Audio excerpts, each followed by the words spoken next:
নবীজির সঙ্গে হাতের সঙ্গে হাত লাগাইয়া মুসাফা করতে পারেন, কিন্তু নবী গো, নবীজির সাহাবী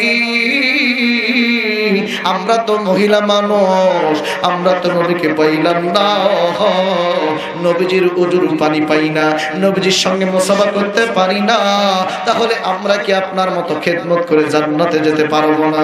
সাহাবী ডাক দিয়ে বলল, বিবি রে, কি বলতে চাও বলো? বিবি এবার ডাক দিয়ে বলো, স্বামী গো, আমাদেরও মনটা চায়, আল্লাহ নবীজির খেদমত করতে মনটা চায়। সাহাবী এবার ডাক দিয়ে বলল, বিবি রে, কেমনে নবীজির খেদমত করবা বলো? বিবি এবার ডাক দিয়ে বলল, স্বামী গো, আমার কয়েকটা দিন ধরে ইচ্ছা, কয়েকটা দিন ধরে আশা, আমি আমার বাড়িতে একটা বকরি আছে, এটা জবাই করিয়া আমি এর গোশত ভুনা করিয়া আমার দয়ার নবী মায়ের নবীকে একটা বেলা বাড়িতে দাওয়াত করে আইনা খাওয়াইতে চাই। জোরে কোন সুবহানাল্লাহ। আরে বাজার আর লম্বা করব না, মাত্র 10-15-20 মিনিটের মধ্যে শেষ হইব গো। এখনো অনেক ভাইরা পাশে দাঁড়ায় আছে, আসেন না বাজার, শেষ সময়টা বৈশা যান রে বন্ধু। এইবার নবীজির সাহাবী ডাক দিয়ে বলল, আরে বন্ধু রে, ডাক দিয়ে বলল, বিবি সকালবেলা নবীজিকে আমি দাওয়াত পৌঁছাই দিব, নবীজি যদি দাওয়াত কবুল করে তোমার আশা পূর্ণ হবে। এ বন্ধু বাজান, এইবার নবীজিকে সকালবেলা দাওয়াত দিল, নবীজি দাওয়াত কবুল করে নিল। এরপরে আমার ভাইরা জাবের বাড়িতে আসছে, আসার পরে বিবিকে ডাক দিয়ে বলে, বিবি গো, আল্লাহর নবী দাওয়াত কবুল করছে, আয়োজন শুরু করো, এবার বকরিটা তো জবাই করতে হবে। হাদিসের মধ্যে আসছে জাবের দুইটা সন্তান, একটা হলো মাসুম বিল্লাহ ছোট, আর একটা হলো মারুফ বিল্লাহ বড়। ছোট সন্তান মাসুম বিল্লাহ বাড়িতে নাই, বাইরে কোথাও বালুর চরে খেলতে গেছে, এইদিকে বড় সন্তান মারুফ বিল্লাহ আছে। বাবা এবার ডাক দিয়ে বলো, মারুফ বিল্লাহ রে, আইরে বাবা, নবীজি দুপুরবেলা আসবে, তাড়াতাড়ি বকরিটা ধর, আমি জবাই করে দিই। এইবার মারুফ বিল্লাহ বকরিটা ধরছে, আর বাবা জবাই করে গোশতগুলো সুন্দর করে বানাইয়া সুন্দর করে বিবিরে দিছে। দেওয়ার পরে ডাকতে বলল, বিবি তুমি রান্না করো, আর আমি চলে গেলাম ডাইরেক্ট, একদম নামাজ পড়ে নবীজিকে নিয়ে আসবো, তার আগে কিন্তু আসবো না, যা যা করার দিক তুমি করে নাও, কারণ নবীজি কোথায় যায় না কোথায় যায়, এই জন্য নবীজির সাথেই আমাকে থাকতে হবে। আরে বাজান, জাবের বের হয়ে গেল, আর বিবি ঘরের ভিতর প্রবেশ করলো, রান্না ঘরে প্রবেশ করে রান্নার কাজ শুরু করলো। এইদিকে বড় সন্তান মারুফ বিল্লাহ উঠানের মধ্যে চুপ করে খেলতেছিল একা একা। এমন সময় ওই যে ছোট বাচ্চা মাসুম বিল্লাহটা বাড়ির ভিতর বাইরে খেইলা ঢুকছে, ঢুকতেই নজর করে দেখে, আহারে বাড়ির সামনে কিসের রক্ত দেখা যায়। মাসুম বিল্লাহ কিন্তু জানতো না এটা বিষয়। দেখার পরে ডাকতে বলে, ভাই, ও ভাই, কিসের রক্ত দেখা যায়? মারুফ বিল্লাহ ডাক দিয়ে বলল, ছোট ভাই, তুমি কি জানো না আব্বা এবং আম্মা মিলে দুপুর বেলা বিশ্ব নবীকে দাওয়াত দিছে, খাবার খাইতে আসবে, এই জন্য আব্বা বকরিটা জবাই করছে। মাসুম বিল্লাহর মনটা খারাপ হয়ে যায়, চিন্তা করে, আহারে, কিতাবের লিখুক লিখি মাসুম বিল্লাহর আদরের বকরি ছিল, ছাগল ছিল। মারুফ বিল্লাহ ডাক দিয়ে বলল, ছোট ভাই রে, তোমার কি মনটা খারাপ হয়ে গেল? ভাইরা রে, মাসুম বিল্লাহ ডাক দিয়ে বলল, বড় ভাই, এই কারণে আমার মনটা খারাপ হলো না, আমার মনটা খারাপ হলো, নবীর প্রেমে আব্বা বকরি জবাই করলো, নবীর ভালোবাসায় আল্লাহ বকরিটা কোরবান দিল, কিন্তু কেমনে দিল আমি দেখতে পারলাম না, নবীর প্রেমে কেমন করে জবাই হলো এটা আমি দেখব, না দেখা পর্যন্ত আমি মাসুম বিল্লাহ থামবো না। চিৎকার মেরে বলেন আল্লাহু আকবার। এইবার মারুফ বিল্লাহ ডাক দিয়ে বলে, যে বাবা দেখ, এইভাবে জবাই করে। মাসুম বিল্লাহ ডাক দিয়ে বলে, ও বড় ভাই, আব্বা তো হাত দিয়া জবাই করে নাই, আব্বা তো ছুরি দিয়া জবাই করছে, তুমি আমারে দেখাই দাও, আব্বা কেমন করে ছুরি দিয়ে জবাই করছে, একটা ঘরে দৌড় দিয়া ওই যে ছুরিটা বের কইরা আইলা এইবার ছুরিটার উল্টা দিক এইভাবে হাতের মধ্যে দেখায়, এই যে দেখ রে ছোট ভাই এইভাবে জবাই করছে। ছোট ভাই বলে না না এইভাবে দেখাইলে হইব না, কারণ আব্বা তো হাতের মধ্যে জবাই করে নাই, গলার মধ্যে পুষ দিয়া জবাই করছে, তুমি আমারে গলার মধ্যে দেখাই দাও। মারুবিল্লাহ ডাক দিয়ে বলে ছোট ভাই আর কোন বকরি নাই, কার গলায় বাজাই দিয়ে দেখাবো?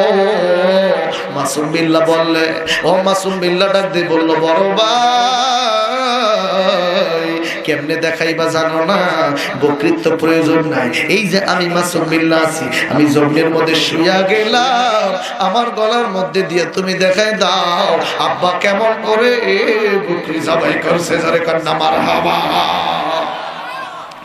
এইবার মাসুম বিল্লাহ জমিনের মধ্যে শুইয়া গেল, আর এইদিকে মারুম বিল্লাহ ছুরিটার উল্টা মুখ গলার মধ্যে বাজাই দিয়া ডাক দিয়ে বলল ছোট ভাই রে, এই যে এইভাবে আল্লাহু আকবার আল্লাহু আকবার বলছে। ছোট ভাই বলে না না ও বড় ভাই, আব্বা তো এরকম উপরের দিক দিয়ে দিয়ে আল্লাহ আল্লাহ করে নাই, আব্বা তো নিশ্চয়ই ঠাসা দিয়ে জবাই করে আল্লাহু আকবার বলছে, তুমি আমার ওইভাবে দেখাই দাও। মারহাবা বলেন। মারুবিল্লাহ বলে তুমি কি পাগল হয়ে গেছো রে ভাই, তোমার গলায় যদি আব্বার মতো দেখাইতে যায় তুমি জবাই হইয়া যাইবা। মাসুম বিল্লাহ ডাক দিয়ে বলল বড় ভাই আমারে তুমি দেখাই দাও আব্বা যেইভাবে জবাই করছে, আমারে তুমি সেইভাবে দেখাই দাও, এতে যদি আমি জবাই হইয়া যাই গো আমি নবীর প্রেমে শহীদ হতে চাই। জোরে কন্যা সুবহানাল্লাহ। আরে বন্ধুরে বড় ভাই বলে না না, ছোট ভাই বলে না না দাও দাও দেখাই দাও, ছোট ভাই বলে দেখাই দাও, বড় ভাই বলে না দেখাবো না। এইভাবে বলতে বলতে বলতে আমার ভাইরা আমার বাবাজি হঠাৎ করে ছুরিটা ধারালো ছুরি ছিল, ছোট ভাইয়ের গলার মধ্যে পোছলাই যায়, সঙ্গে সঙ্গে রক্তগুলো বের হয়। মা তো বাজার রান্না করে রান্না করছে, মনের তৃপ্তির সহিত কতদিনের আশা, দয়ারে নবীজিকে একটা বেলা দাওয়াত করে ভাত খাওয়াইবো, আজকে কবুল হবে, রুটি খাওয়াবো। আমার ভাইরা এই তৃপ্তিতে রান্না বান্না করছে, কিন্তু কিতাবের লেখক লিখে এই রক্তের ঢালগুলো করাইয়া মা জননী মহিলা সাহাবী রান্না করে রান্না করছে, আর পাশের দিক থেকে রক্তের স্রোত আসতেছে।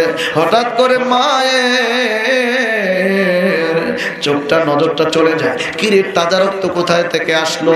স্বামী তো আমার সেই সকালবেলা রান্না, সকালবেলা সেই বকরি জবাই করছে, এতক্ষণ তো টাটকা রক্ত থাকার কথা না। এইবার মা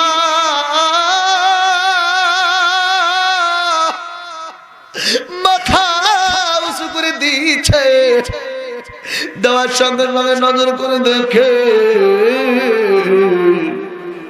বড় সন্তান মারুবিল্লাহর হাতের মধ্যে রক্ত মাখা ছুরি, আর ছোট বাচ্চা মাসুম বিল্লাহ বকরি কাটা গলা কাটা বকরির মতো ছাগলের মতো জমির মধ্যে হাত পা নাড়াইয়া নাড়াইয়া বিদায় নিচ্ছে। মা ডাকবি বলে রে মারুবিল্লাহ রে, তোর নিজের ভাইটার জবাই করলি রে।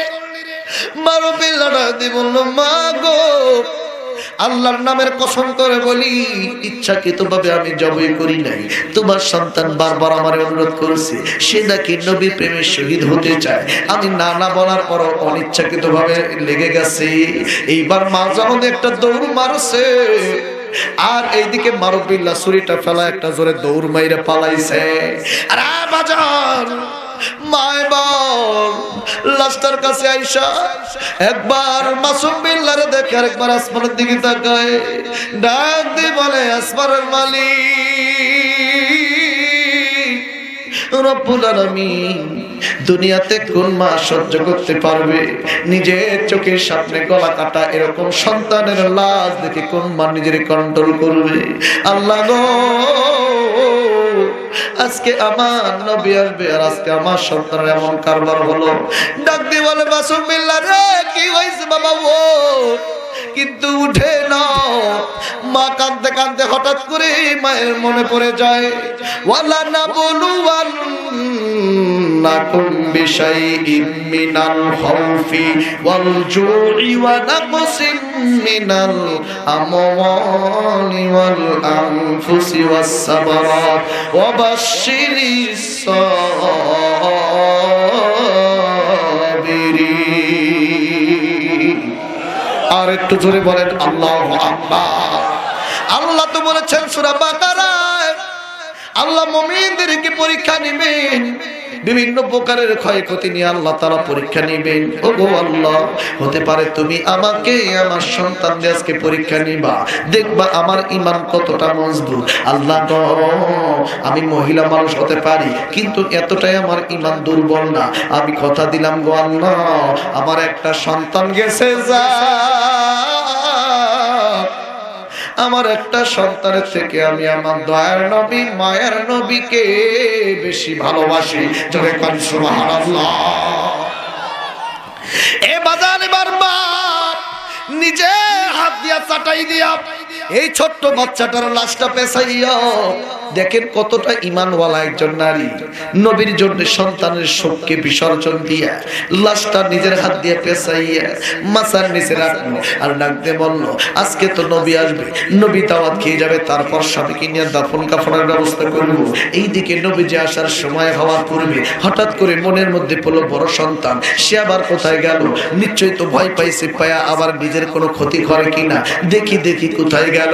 এইবার মা বাড়াই পড়লো, বড় সন্তান মারু বিল্লাকে খুঁজতে খুঁজতে খুঁজতে দেখে কোথাও নাই। হঠাৎ করে একটা পাহাড়ের নিচ থেকে তাকায় দেখি বড় সন্তান মারু বিল্লা একটা উঁচু পাহাড়ের উপর চুপ করে বসে আছে। রে বাবা, এ বন্ধু, মা এবার ডাক দিয়ে বলল, সন্তান